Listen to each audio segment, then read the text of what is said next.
লেখাপড়া না করে হয়েছি মূর্খ, সক্রেটিস হয়েছেন পশ্চিমা বিশ্বের দর্শনের জনক, মনুষ্যত্বে মহীয়ান। তাহলে দেখেন এই যে লেখাপড়া না করেই কিন্তু আমরা মূর্খ হয়েছি। আবার লেখাপড়া করেও কিন্তু আমরা মূর্খ হতে পারি।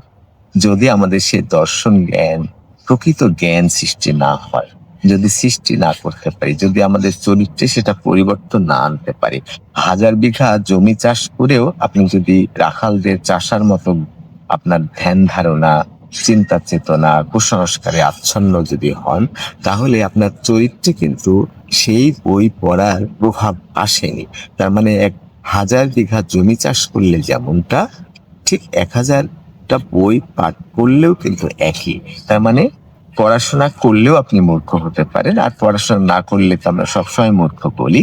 কিন্তু বাস্তবে হলো বিরল কিছু মানুষ আছেন যারা সক্রেটিসের মতো লেখাপড়া না করেই জ্ঞানী, আর অধিকাংশই আমরা লেখাপড়া করেও কিন্তু মূর্খ।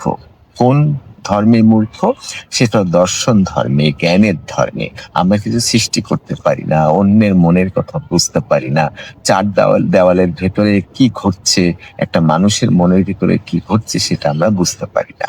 তাই বলছি লেখাপড়া না করে হয়েছি মূর্খ, সক্রেটিস হয়েছেন পশ্চিমা বিশ্বের দর্শনের জনক ও মনুষ্যত্ব মহীয়ান।